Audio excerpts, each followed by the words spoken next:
En el video anterior comenzamos a estudiar la segunda visión del libro de Apocalipsis y estudiamos la primera parte, la que nos habla de lo que ocurre en el cielo. Ahí vimos una visión más amplia del lugar santo en el santuario celestial, que aquella que habíamos visto en la primera visión. Y en la primera visión habíamos visto a Cristo caminando entre los candeleros, que representan a la iglesia. Y en esta segunda visión vemos a Cristo ahora frente al trono del Padre. La primera visión de Cristo entre los candeleros, que representa la atención y el cuidado que Cristo desde el cielo tiene para con la iglesia aquí en la tierra, es paralela con esta segunda visión de Cristo presentándose ante el Padre después de haber garantizado nuestra salvación y el que podamos recibir todas las dádivas y dones perfectos que el Padre tiene para darnos. Lo que representa la primera visión y lo que representa la segunda son obras simultáneas. Cada una nos muestra parte de la obra a la que Cristo se refirió cuando dijo que iba a preparar lugar para nosotros. A esa obra es a lo que nosotros llamamos el continuo. También en el video anterior estudiamos el plano del santuario y vimos que Dios tiene un trono en el lugar santo, que está al norte y que en el santuario terrenal estaba representado por la mesa de los panes de la presencia. Ese es el trono de la gracia. Vimos que las 7 lámparas y la mesa de los panes se encuentran uno frente al otro. La mesa se encuentra al norte y las 7 lámparas se encuentran al sur. A eso podemos añadir que si el norte representa el cielo, entonces el sur representa la tierra. Los 7 candeleros que están al sur representan la iglesia, y la iglesia está en la tierra. Las 7 lámparas que están sobre los candeleros representan al Espíritu Santo, y el Espíritu Santo también está en la tierra, tal y como lo dice el verso 6 del capítulo 5. Y eso no es nada nuevo porque el mismo Cristo ya nos había dicho que cuando Él se fuera enviaría a otro consolador. Y este verso nos está diciendo que ese consolador ya había sido enviado. Así que al mirar el plano del santuario, tenemos al sur la tierra, donde está la iglesia dirigida por el Espíritu Santo, y al norte tenemos el cielo, donde está el trono de Dios. Y entre ambos, entre el cielo y la tierra, está Cristo, nuestro mediador. La escalera que Jacob vio en sueños que une el cielo con la tierra. Vimos además que no debemos confundir el trono sentado en el cielo que Juan vio con el trono que Daniel vio mientras era puesto y que tiene ruedas y es movible. Son dos tronos diferentes. El primero es representado por la mesa de los panes y el segundo, el movible, es representado por el arca del pacto, que de paso era el único mueble que era cargado en hombros por 4 levitas. Y si recordamos, cuando Ezequiel vio ese trono que tiene ruedas, lo vio siendo guiado por los 4 seres con 4 rostros. Quizás la mejor explicación del significado de los capítulos 4 y 5 de Apocalipsis la dio el apóstol Pedro en su sermón del día de Pentecostés. Después de aquel estruendo que sirvió para llamar la atención de las multitudes y el asombro causado por la manifestación del don de lenguas, Pedro dice: esto es lo que fue dicho por el profeta Joel. Y será en los postreros días, dice Dios, derramaré de mi espíritu sobre toda carne, y vuestros hijos y vuestras hijas profetizarán, y vuestros mancebos verán visiones, y vuestros viejos soñarán sueños. Y de cierto, sobre mis siervos y sobre mis siervas en aquellos días derramaré de mi espíritu y profetizarán. Lo que Pedro está diciendo es que lo que estaba ocurriendo en aquellos precisos momentos era el cumplimiento de lo predicho por Joel, que habría de ocurrir en los postreros días, el derramamiento del Espíritu Santo. Ahora, eso ocurrió en el año 31, hace casi 2000 años. ¿De qué postreros días se está hablando aquí entonces? Si ya han pasado casi 2000 años y aún estamos aquí. Lo que sucede es que la gran mayoría de los adventistas aplica este pasaje única y exclusivamente a la lluvia tardía, y se olvidan de que hubo una lluvia temprana.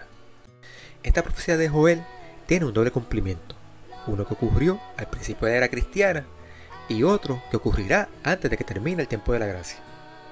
Y Pedro está hablando del primer cumplimiento, la lluvia temprana. Por eso no habla de los postreros días como algo que ocurrirá en un futuro remoto, sino como de algo cercano, porque los posteriores días de los que Pablo está hablando es el fin de las 70 semanas, el fin del pueblo judío como pueblo de Dios y el inicio de la era cristiana.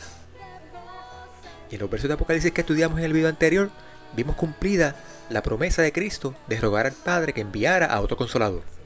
O mejor dicho, la promesa de hacer cumplir la profecía de Joel, que es una de las obras que Cristo subió a hacer al cielo, y que son parte de su obra continua en favor de nosotros. Pero Pedro continúa diciendo: y daré prodigios arriba en el cielo, y señales abajo en la tierra, sangre y fuego y vapores de humo. El sol se volverá en tinieblas y la luna en sangre, antes que venga el día del Señor grande y manifiesto. Y será que todo aquel que invocare el nombre del Señor será salvo. De esos prodigios ya hablaremos en el siguiente video, cuando estudiemos el sexto sello. Pero ven el orden cronológico. Primero el derramamiento del Espíritu Santo, indicando que habían comenzado los postreros días. Luego, las señales en cielo y tierra antes de la venida del Señor.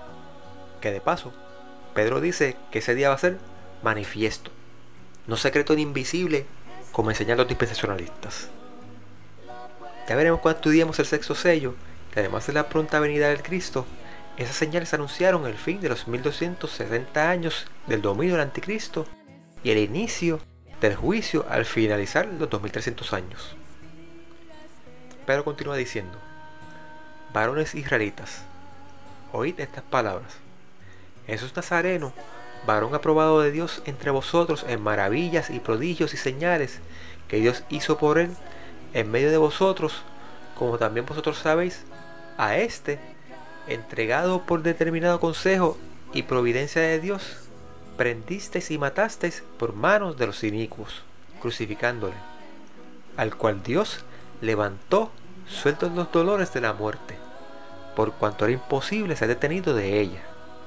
Porque David dice de él: veía al Señor siempre delante de mí, porque está a mi diestra, no seré conmovido. Por lo cual mi corazón se alegró y se gozó mi lengua, y aún mi carne descansará en esperanza. Que no dejarás mi alma en el sepulcro, ni darás a tu santo que vea corrupción. Me hiciste notorios los caminos de la vida, me henchirás de gozo con tu presencia. Varones hermanos, se os puede libremente decir del patriarca David que murió y fue sepultado, y su sepulcro está con nosotros hasta el día de hoy.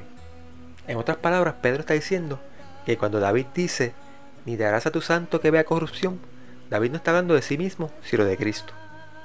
Pero siendo profeta y sabiendo que con juramento le había Dios jurado que del fruto de su lomo, cuanto a la carne, levantaría el Cristo que se sentaría sobre su trono, viéndolo antes, habló de la resurrección de Cristo, que su alma no fue dejada en el sepulcro, ni su carne vio corrupción. Y aquí viene la explicación. A este Jesús resucitó Dios, de lo cual todos nosotros somos testigos. Así que levantado por la diestra de Dios y recibiendo del Padre la promesa del Espíritu Santo, ha derramado esto que vosotros veis y oís. Porque David no subió a los cielos, pero él dice: dijo el Señor a mi Señor, siéntate a mi diestra hasta que ponga a tus enemigos por estrado de tus pies. Sepa pues certísimamente toda la casa de Israel que a este Jesús que vosotros crucificasteis, Dios ha hecho Señor y Cristo. Esta es la explicación de los capítulos 4 y 5 de Apocalipsis, que Cristo, cumplida su misión, ascendió al cielo y se ha sentado con el Padre en su trono. Y la manifestación de la obra del Espíritu Santo, aquel día de Pentecostés del año 31, señalaba que Cristo se había presentado ante el Padre y el Padre había aceptado el sacrificio de Cristo. Otra cosa importante que vimos en el video anterior es la diferencia que hay, o que aparenta haber, entre lo que Juan oye y lo que Juan ve.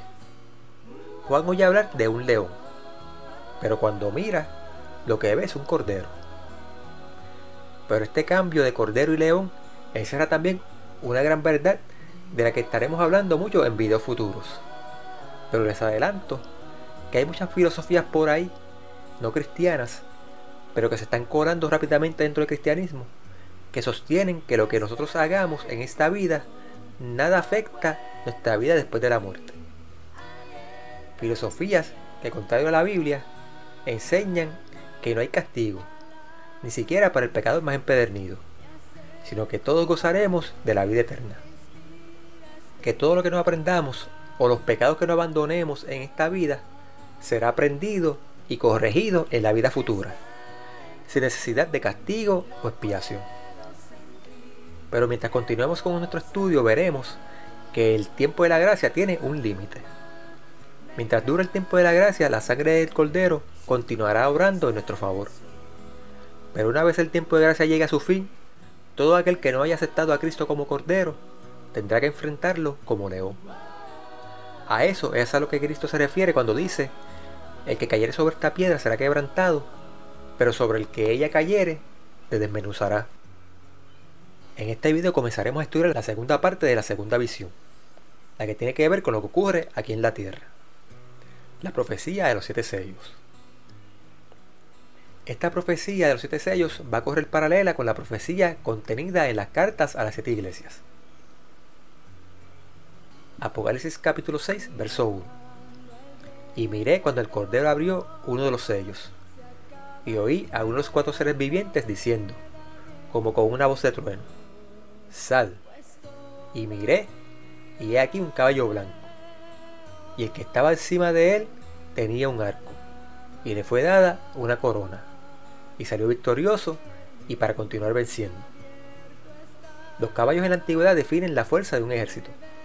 En la Biblia, los caballos son símbolos de guerra.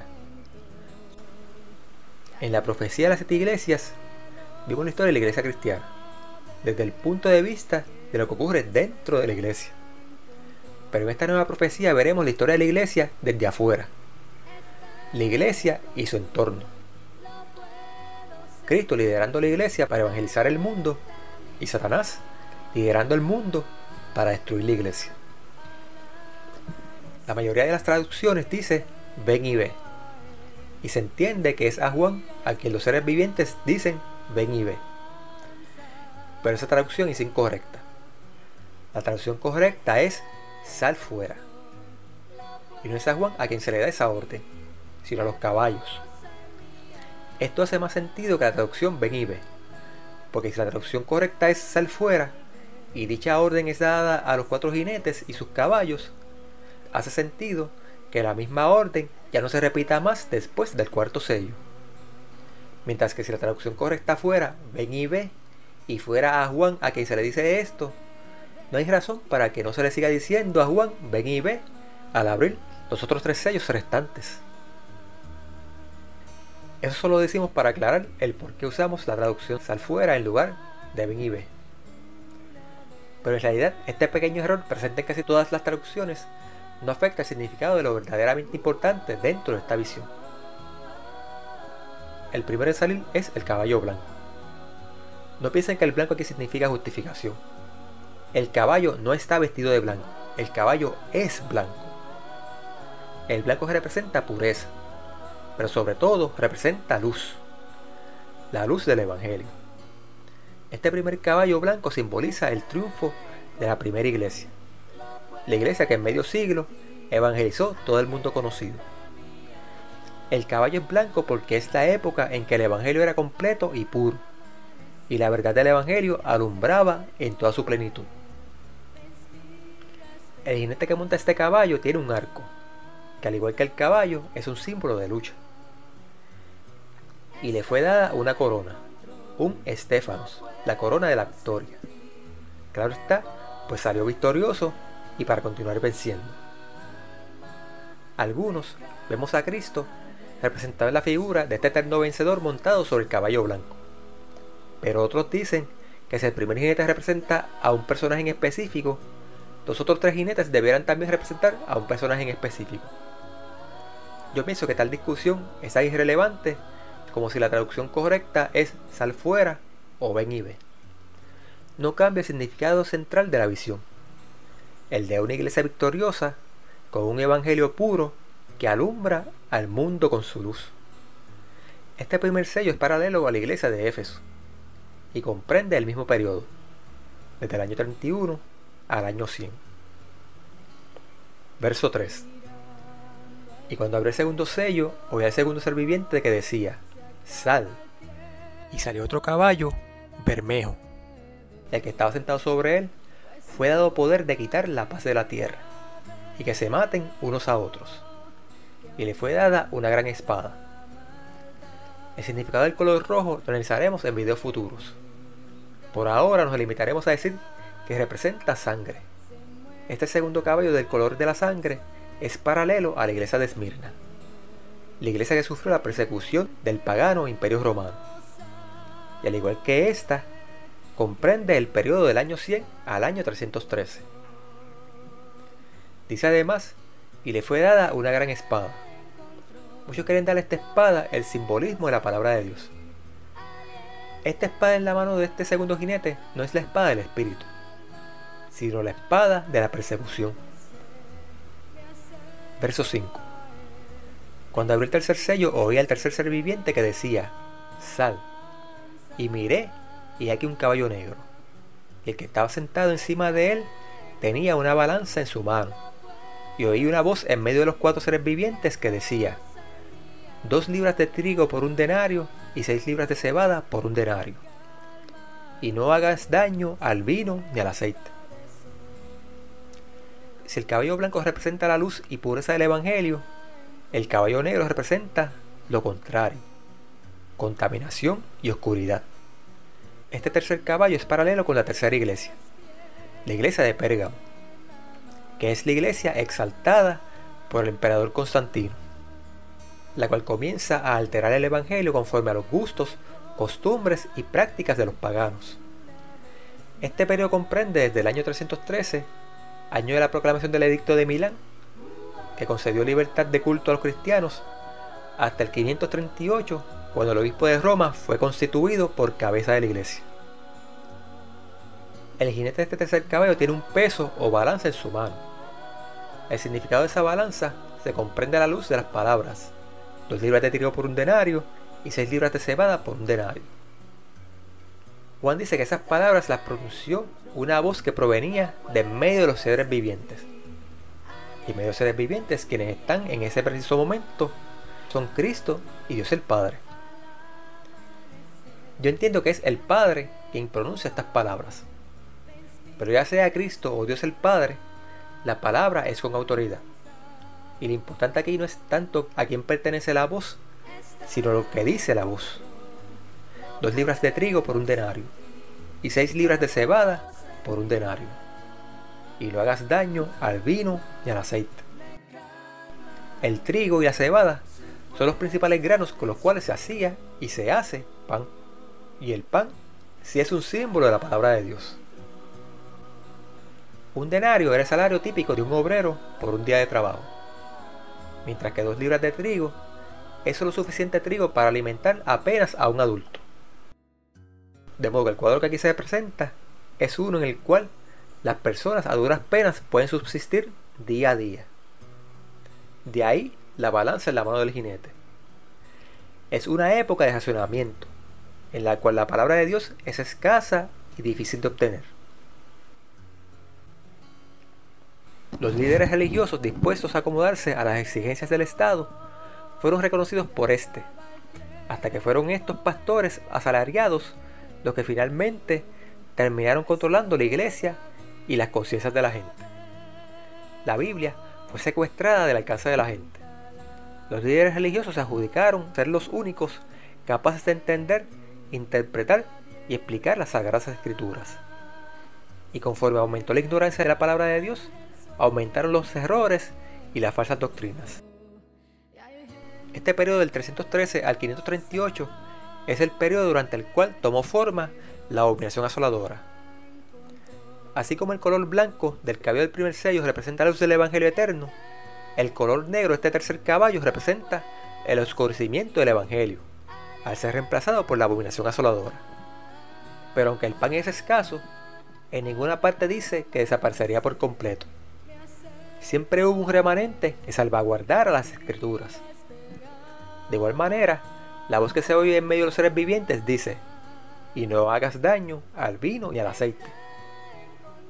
El vino representa la sangre de Cristo y el aceite representa al Espíritu Santo. Así que aquí se nos está hablando de la justificación y de la santificación. Aún en medio de esta época de tinieblas espirituales, aquellos que realmente desearan conocer y hacer la voluntad de Dios, aún tendrían a su alcance la justicia de Cristo y la santificación por medio de su Santo Espíritu. Verso 7. Y cuando abrí el cuarto sello, oí la voz del cuarto ser viviente que decía: Sal. Y miré, y he aquí un caballo amarillento.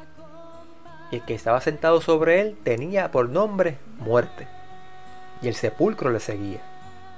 Y le fue dada potestad sobre la cuarta parte de la tierra, para matar con espada, con hambre, con peste y con las bestias de la tierra. La palabra en griego es cloro, y se refiere al color gris verdoso de un cadáver. Este cuarto caballo pálido o amarillento es paralelo con la iglesia de Tiatira, y comprende el periodo del 538, año en que comienza el dominio del anticristo, al 517, cuando comienza la reforma protestante.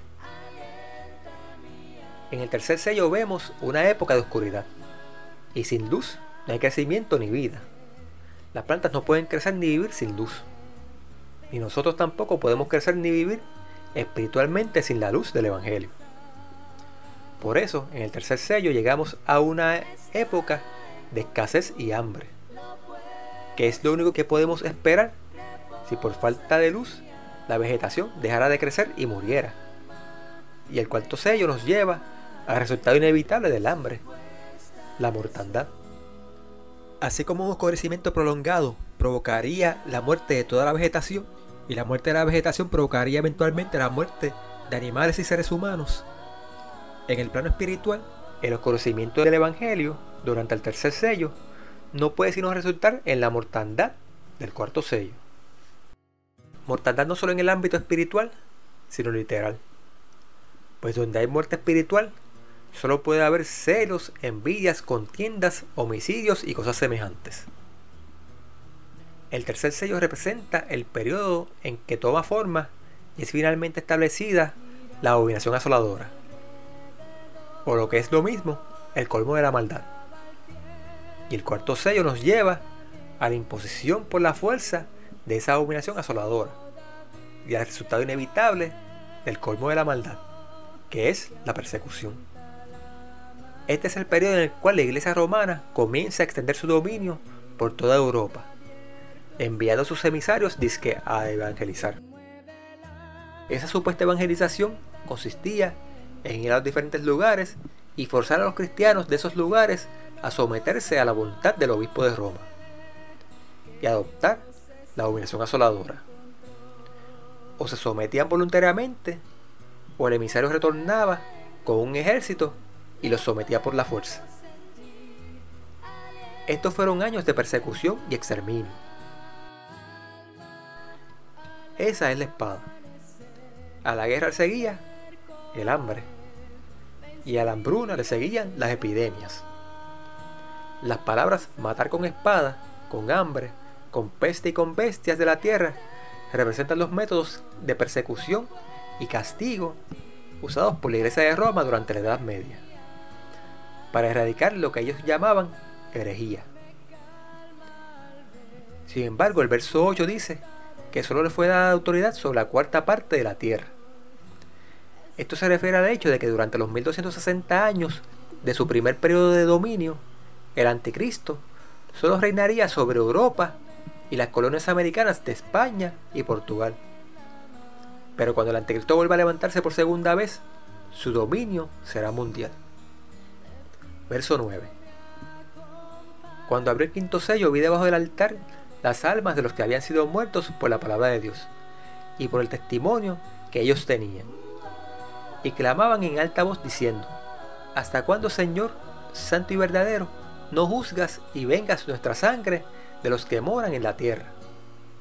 Y les fueron dadas sendas ropas blancas, y les fue dicho que reposasen todavía un poco de tiempo, hasta que se completaran sus consiervos y sus hermanos, que también habían de ser muertos como ellos. El altar del cual aquí se habla es el altar del sacrificio. Al pie del altar del sacrificio se derramaba la sangre de los sacrificios. Y en el simbolismo del santuario y la profecía que éste representa, el altar y los sacrificios anunciaban el sacrificio de Cristo. ¿Qué decir esto? ¿Que estas almas de santos aquí presentadas representan a Cristo? Pues claro que no. Esto no es sino el cumplimiento de las palabras del mismo Cristo, de que los discípulos no son mayores que su maestro, y que si a él lo persiguieron y mataron, sus discípulos correrían la misma suerte. Cuando el imperio de Napoleón se extendió hasta España, su ejército confiscó los archivos de la Santa Inquisición española, con los cuales se llenaron 2 carretas. Cuando estos documentos eran transportados, una de las carretas cayó en un río, y los documentos que llevaba se perdieron. En otros países, por otras diversas razones, tampoco han llegado en estos días documentos de la época que nos evidencien un número de las víctimas de la Inquisición lo más cercano posible a la realidad. Lo más cercano son los escritos de terceros que vivieron más cerca de aquella época que nosotros, de los cuales hoy día no podemos evidenciar que la información que nos ofrecen sea de primera mano. Mientras que historiadores y escritores de aquella época nos hablan de millones de muertos, según vamos viendo historiadores más modernos, las cifras comienzan a bajar de millones a cientos de miles, hasta llegar a los libros de historia actuales, donde las cifras bajan a decenas de miles. Esto se debe a que los historiadores modernos basan sus cifras en la evidencia que ha perdurado hasta nuestros días. El problema es que solo el Tribunal de la Santa Inquisición, dada su pretendida legalidad, documentaba sus actos. Pero la persecución y el exterminio por parte de la Iglesia de Roma no comenzó con el establecimiento de la Inquisición. La Inquisición simplemente vino a darle un sentido de legitimidad al genocidio que la Iglesia romana ya venía llevando a cabo por siglos. Y no todas las cruzadas contra los llamados herejes se hicieron dentro del radar de la Santa Inquisición, especialmente durante la Edad Media. Ni tampoco toda la documentación que sí se produjo como resultado de la Inquisición ha logrado sobrevivir hasta nuestros días. Los historiadores más honestos hacen notar esto cuando se atreven a dar números, pero el resto, respondiendo a otros intereses, minimizan al máximo la cantidad de muertos y minimizan la gravedad de las acciones de la Iglesia durante su dominio, e incluso llegan a justificarlas y a validarlas. La pregunta es todo esto resultado de la casualidad o es el resultado de una agenda escondida?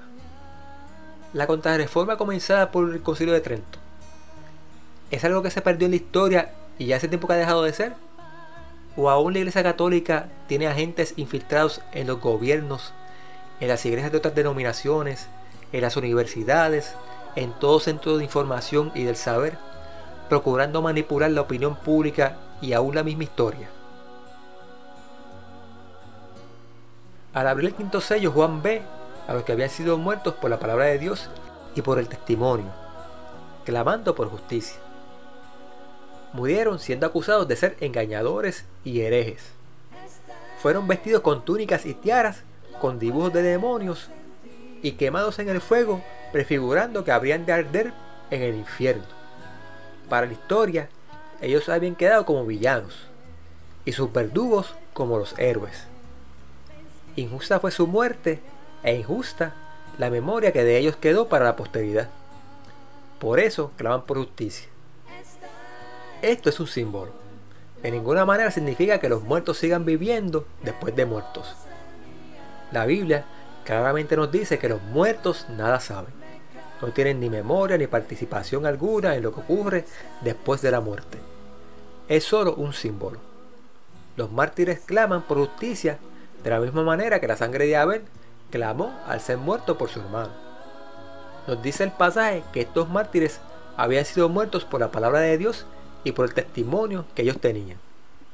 Espero que no hayan olvidado lo que discutimos un par de videos atrás acerca del testimonio de Jesucristo.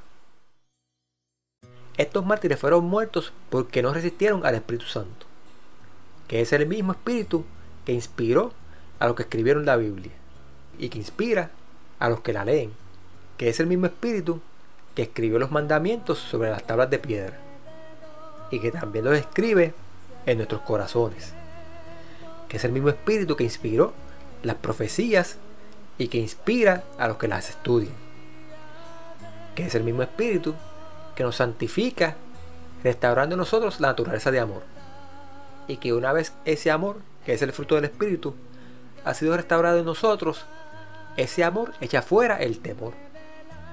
Por eso murieron, porque bien pudieron haber negado su fe y salvar sus vidas, pero no tuvieron temor y prefirieron morir antes que negar su fe. Y murieron como malhechores, siendo santos, calumniados, acusados de herejía, de brujería, de incesto, de tener sexo con animales, de comer carne humana, de cuanta barbaridad que a usted se le puede ocurrir. De ella fueron acusados estos santos hombres de Dios. Por eso claman: ¿hasta cuándo, Señor santo y verdadero, no juzgas y vengas nuestra sangre de los que moran en la tierra? Muchos predican acerca del juicio como algo a lo cual debiéramos temer, como si el juicio nos fuera a condenar. Pero el juicio no nos condenará. Condenados estamos ya desde el día que Adán y Eva desobedecieron. El juicio no es para condenar, sino todo lo contrario. Es para establecer, para ratificar, para dejar sentado, fuera de toda duda, que hemos sido salvados de la condenación, si es que hemos realmente amado a Dios y aceptado salvación que por gracia nos ha dado. No hay razón para temer al juicio, al menos que seamos unos hipócritas y por estar perdiendo el tiempo entretenidos con los placeres y quehaceres de este mundo no nos hayamos preparado. Pero los mártires no le temen, al contrario, lo anhelan, claman porque llegue. Y esto no es nada nuevo tampoco. En los Salmos y otros libros del Antiguo Testamento encontramos palabras similares a estas que pronuncian las almas de los mártires. La Biblia nos dice que Dios creó un mundo perfecto, bueno en gran manera, pero que con la entrada del pecado se ha convertido en un mundo injusto, donde gente malvada prospera y a gente justa le acontecen cosas terribles. Jesús dijo: bienaventurados los que tienen hambre y sed de justicia. El juicio es para traer justicia. No debiéramos temerle, debiéramos anhelar el juicio. Verso 11. Y les fueron dadas sendas ropas blancas, y les fue dicho que reposasen todavía un poco de tiempo, hasta que se completaran sus consiervos y sus hermanos, que también habían de ser muertos como ellos. Las ropas blancas son un símbolo de la justicia de Cristo. Pero personalmente yo creo que aunque la justicia de Cristo es lo que realmente importa, estas sendas vestiduras blancas simbolizan la justificación delante de la opinión del mundo. Habían muerto como malhechores, agentes de Satanás. Pero la Reforma Protestante llegó y fue declarado al mundo que el poder que les había dado muerte a los mártires era en realidad el anticristo, y que los mártires eran en realidad santos que habían sido muertos injustamente. Este quinto sello es paralelo con la iglesia de Sardis, la iglesia de la Reforma Protestante. Pero el periodo de Sardis comprende del año 517 hasta el año 1798, mientras que el periodo de este quinto sello va a terminar un poco antes, en 1755. Pues ya veremos que en 1755 se abre el sexto sello, pero del sexto sello hablaremos después. Por ahora terminemos con el quinto sello. Y les fue dicho que reposasen todavía un poco de tiempo, hasta que se completaran sus consiervos y sus hermanos, que también habían de ser muertos como ellos. Los mártires no reciben su recompensa al instante, sino que se les dice que reposen todavía un poco de tiempo. Los mártires no están ya en el cielo, están descansando en el polvo de la tierra hasta la segunda venida de Cristo, cuando serán resucitados y entonces recibirán al fin su recompensa. Pero también se dice que hay aún más hermanos que también habrían de ser muertos. El martirio de los santos no se detuvo al comenzar la Reforma Protestante. Al contrario, en muchos lugares se recrudeció la persecución. Recuerde, todo aquel que quiera vivir piamente en Cristo Jesús padecerá persecución. Siempre han habido mártires. Los hubo antes, los hubo después y los seguirá habiendo, especialmente cuando el anticristo vuelva a levantarse. Estos primeros sellos que hemos estudiado nos vuelven a mostrar las tácticas que usa el diablo para destruir al pueblo de Dios. Esas tácticas son la persecución y la infiltración. El diablo ha usado esas dos tácticas desde el mismo inicio de la historia humana. En lo que a la historia de la iglesia se refiere, el diablo procuró introducir falsas doctrinas desde el mismo inicio de la iglesia cristiana. Pero su enfoque estuvo puesto en perseguir a la iglesia. Primero usó a los líderes judíos y luego usó al imperio romano. Sin embargo, la persecución no logró tener el crecimiento de la iglesia. A partir del 313, el diablo pone su enfoque en infiltrar la iglesia. Cuando destruir al pueblo de Dios desde afuera no le funciona, Satanás procura destruirlo desde adentro. Una vez infiltrada la iglesia, hasta el punto en que los apóstatas logran hacerse con el control de la misma, Satanás reanuda la persecución. Pero ahora es la iglesia apóstata la que dirige la persecución. Cuando estudiamos las 7 iglesias vimos que allí se usa Balaam como un símbolo del cambio de táctica que ocurre a partir del 313. Balaam fue traído por el rey de Moab para que maldijera al pueblo de Dios. 7 veces intentó Balaam maldecir al pueblo de Dios desde afuera, pero la maldición fue tornada en bendición.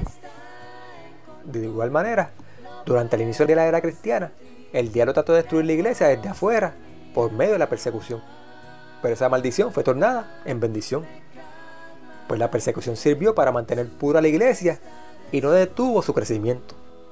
Después de fallar 7 veces en maldecir al pueblo de Dios desde afuera, a Balaam se le ocurre, claro está, porque el mismo diablo le inspira, y se le ocurre introducir mujeres dentro del pueblo de Dios, para que inviten a los hombres de Israel a disfrutar de los placeres que eran parte del culto pagano.